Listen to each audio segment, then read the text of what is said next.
SP Ahmad, सरगम कल्चरिस, रामनगर, वाराणसी, उत्तर प्रदेश की तरफ से फिर एक बार आपसे मुखातिब। एक रामी नगर का, इस रामनगर की पवित्र धरती का एक सच्चा वाक़या लिखा।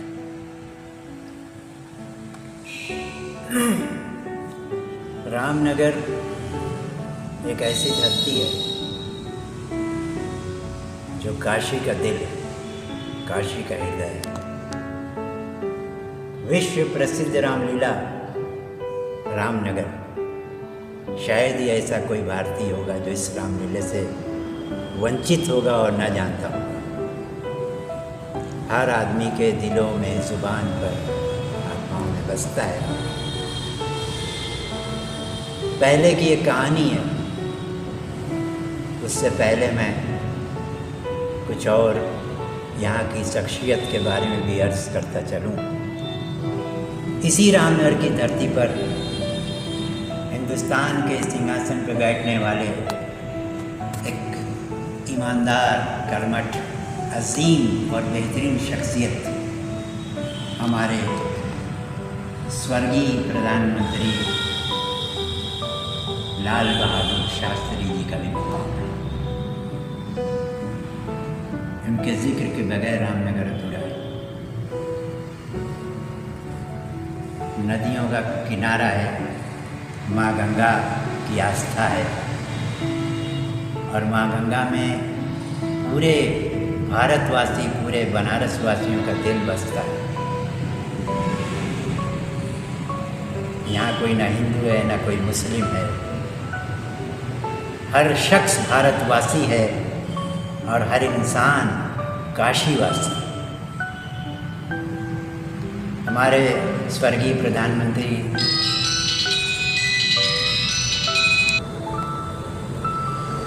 मैं अर्ज़ कर रहा था कि हमारे अजीम प्राइम मिनिस्टर स्वर्गीय लाल बहादुर शास्त्री जी, ये उनकी ज़िंदगी का एक छोटा सा वाक़या है।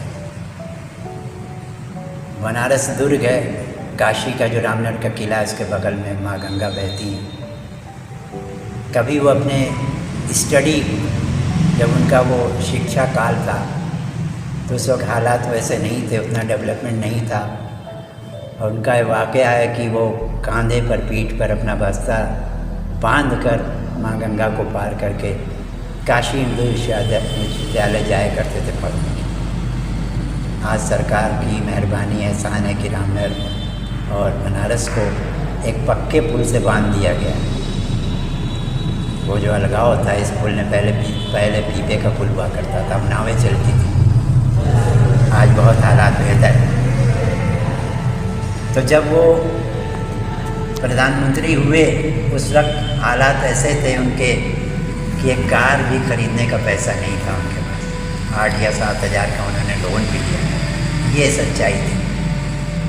उन्हीं का नारा है, हिंदुस्तान को दिया गया कि जय जवान और जय किसान। मैं इसमें एक और चीज़ प्लस कर दे रहा हूँ, माफ़ी चाहूँगा अगर गलती हो जाए, कि जय जवान, जय किसान और जय हिंदुस्तान। जवान हमारी सीमा की हिफाजत करते हैं, एहसान है हम भारतवासियों पर उनका, और हमारे किसान हमारी धरती से अनाज उगाते हैं जिसको हम खाकर छुदा शान करते हैं, बौद्धिक पूर्ति करते हैं। ये बहुत अजीम पिलर हैं हिंदुस्तान के लिए। तो इसी रामनगर का एक वाक़या है। पहले जब स्टेट हुआ करता था, राजे महाराजे हुआ करते थे उसी वक्त, तब भी रामलीला हुआ करती थी। तब लोग वो नाव से यहाँ आया करते थे, नाव से जाया करते थे। कच्चा घाट था, आज भी बनास किले, रामनगर किले के बगल में वो घाट वैसे ही डाल है, बगल में पुल बन गया है, खूबसूरती और बढ़ गई। हर वक्त आवागमन चालू रहता है, गुलजार रहता है। तो वो जो वाक़या मैं बयान करने जा रहा हूँ, नाव से मेला देखने, रामलीला देखने लोग आते थे और शाम को या रात में आरती के बाद वो वापस जाते थे।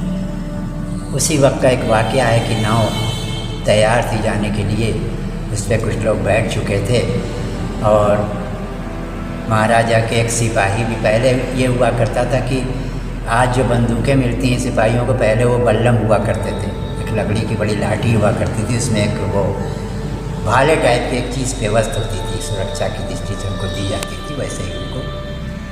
तो उन श्रद्धालुओं में सिपाही महोदय भी उस नाव के किनारे पर बैठे थे। नाव छूट चुकी थी, एक कदम आगे गई होगी कि एक शिष्य और एक गुरु आ गए, मतलब एक साधु महाराज, एक उनका चेला, उनका शिष्य आ गए। उन्होंने आवाज़ दी, भैया हम अहू के ले लिया।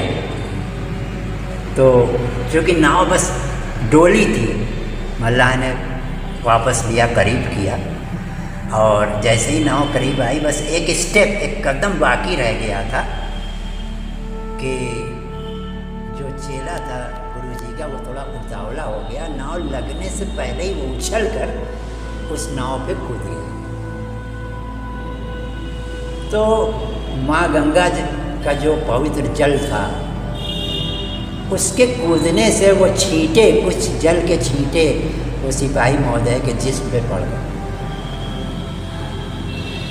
बात आई गई हो गई, और गुरु जी भी, ये साधु महाराज भी नाव पे चढ़ गए, चेला भी चढ़ गया। लेकिन शायद उन महोदय की आना को बड़ी ठेस पहुंची और उनको गुस्सा आ गया। वो जल के, इस पवित्र जल के छींटे को बर्दाश्त न कर सके और गुस्से में आ गए, तेवर में आ गए, हाइपर हो गए और अब शब्द बकना शुरू किया। लाजमी है कि जब आदमी को गुस्सा आता है तो दिमाग जो है वो कांटेक्ट, अपना ताल्लुक खो देता है और इंसान आपे से बाहर हो जाता है। लेकिन ये गुस्से की खासियत है कि जब गुस्सा ठंडा होता है तो वही इंसान नादिम भी होता है और अपनी गलती तस्लीम करता है। भले ही मामला कुछ भी हो, गलती किसी की 10 हो, किसी की 50 हो, किसी की 20 हो, किसी की 40, नहीं, गलती दोनों की। अब गुरु जी के साथ वो लड़का, उनका नादान, एक तरीका उन शिशी तो था, चढ़ने में जल्दी किया और वो उछल के जो चढ़ा तो पानी का छींटा पड़ गया। लेकिन सिपाही महोदय भड़क गए और नाव जब तक चली, जब तक उस पार नहीं हो गई है, तब तक वो कुछ न कुछ कहते रहे। गुस्से में जो बकता है आदमी, हलूल जलूल, अनाप शनाप, जो भी गाली गलौज भी, अपशब्द भी, जो भी हो सका, बकते रहे। और ताज्जुब की बात यह है कि गुरु भी चुप और उनका शिष्य भी चुप। नाव इस पार से उस पार हो गई, लेकिन गुरु चेला जो खामोश, तो बस खामोश। और सारे जो श्रद्धालु वो भी अचंभित, ये सारा मंजर, ये सारा दृश्य देख रहे हैं चुपचाप। नाव जब पार लगने के करीब आई तो मल्लाह जो होते हैं तो कुछ पहले ही उतर जाते हैं। नाव में एक रस्सी बंधी रहती है, वो उस पार कूद जाते हैं, कूद के नाव को किनारे को टच कराते हैं, करीब लाते हैं, ताकि जो बैठने वाले हैं आसानी से उतर जाएं। नाव को सुर्खी में स्पर्श करा देते हैं। ऐसा होने से पहले ही जैसे ही वो मल्लाह कूदा है, नाव को घसीटना शुरू किया, इस सिपाही महोदय उठे हैं और अपने बल्लम को ऐसे गाड़ा है सुर्खी में, उसी नाव पे खड़े खड़े अपने जो भाला था उस भाले को ऐसे ज़मीन में पेवस्त किया है। अब वह पेवस्त करते ही छलांग लगाया। जैसे ही छलांग लगाया है, वो भाले की जो नोक है वो यहाँ, ये गले के यहाँ पर घुस गई और आनन फानन विदिन ए सेकंड वो भाला पेवस्त हो गया और अपने ही भाले से वो ज़िंदगी और मौत के बीच की जो कड़ी थी उससे आगे निकल गई और वहीं उनका काम तमाम, फना हो गए, ख़त्म हो गए। अफरा तफरी मच गई नाव के ऊपर बैठने वालों में। अब आगे जो मैं बताने जा रहा हूँ उसको गौर सुनिएगा कि जो गुरु था वो साधु महाराज जो थे उठे हैं और एक थप्पड़, एक जन्नाटेदार तमाचा अपने शिष्य को लगाया, अपने चेले को लगाया और ये शब्द उनके मुखार बिंदु से बाहर आए और उन्होंने कहा कि अगर उन्होंने इतना कहा, इतना बुरा भला कहा, लेकिन अगर तू एक शब्द उनके जवाब में, उनके उत्तर में दे देता तो शायद उनकी ये मौत न होती। 1000 लाख या जो भी शब्द उन्होंने कहे हो, तू अगर एक शब्द भी बोल देता तो उनका कहना और तेरा कहना बराबर हो जाता। बस मैं अब वो समझाना चाह रहा हूँ कि आखिर ये मरहला और ये मामला और ये कहानी क्या मैसेज दे रही है। सब्र एक बहुत बड़ी चीज़ है, पेशेंस, धैर्य जिसे कहते हैं। इंसान अगर वाकई सब्र कर ले तो शायद वो खामोश हो जाएगा, लेकिन ऊपर वाला जो मालिक है हम सब का, रब जो है, ईश्वर जो है, वो सब्र नहीं करता। अब उनकी जिंदगी वहीं तक महदूद थी और उस बार मौत के रूप में, यमराज के रूप में कोई खड़ा था उनकी रूह को कब्ज करने के लिए, और उसी के तहत उनकी जान जानी थी। इसीलिए कहा गया है कि हम कम से कम दरगुजर करने वाले बने। गलतियां हमसे भी होती हैं, हम फरिश्ते नहीं हैं। फरिश्ते ऐसे खमीर से बने हैं जो गलती नहीं करते ना, हम इंसान हैं, गलतियों के पुतले हैं। हमेशा गलती होगी, फिर तौबा करेंगे, फिर मालिक से माफ़ी मांगेंगे। और मालिक तो 70 माहों से ज़्यादा प्यार करता, हमेशा माफ़ करता रहता है। अगर वो हमारी पकड़ में आ जाए तो हम शायद एक कदम भी नहीं चल सकते।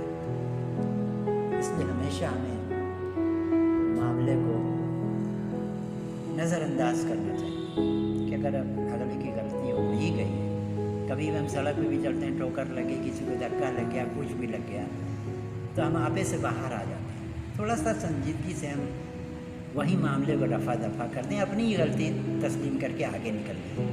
ये बेहतर बात है। और हमेशा आफियत वाले बने, हम किसी को अजियत या तकलीफ़ देने वाले न बने। तो ये उन्होंने सीख दिया। गुरुजी ने अपने चेले से कहा, डांटा उन्होंने, कैसा तुम ना करता तो भी एक शब्द उनके 10 गालियों के बीच में या 10 अपशब्द के बीच में तो एक शब्द भी बोल देता तो कम से कम वो बच जाते। लेकिन मालिक को जो मंजूर था वही हुआ। और ये कहानी हम यहीं विराम दे रहे हैं। अच्छा लगा हो तो आगे करें और आगे बढ़ने से सब्सक्राइब करें, लाइक करें। हम सिर्फ कहना ये चाहेंगे कि इंसान को माफ़ करने वाला बनना चाहिए, माफ़ करने वाला बनना चाहिए। हमारी ज़ात से किसी को तकलीफ़ न पहुँचे, हमारा कितना भी बड़ा नुकसान हो जाए, लेकिन हम किसी को नुकसान देने वाले न बने। इसी में भलाई है, तरक्की है, शांति है और भाईचारगी है। हम सब एक दूसरे के हकीकी भाई हैं। छोटा बड़ा कोई नहीं है। छोटा बड़ा सिर्फ हम अपने अमाल, अपने कर्मों की बिना पर होते हैं। हम सब एक हैं, एक और नेक बने और बेहतरीन कामों का संकल्प लें और हिंदुस्तान की एकता, अखंडता के लिए एक संकल्प लें और राष्ट्र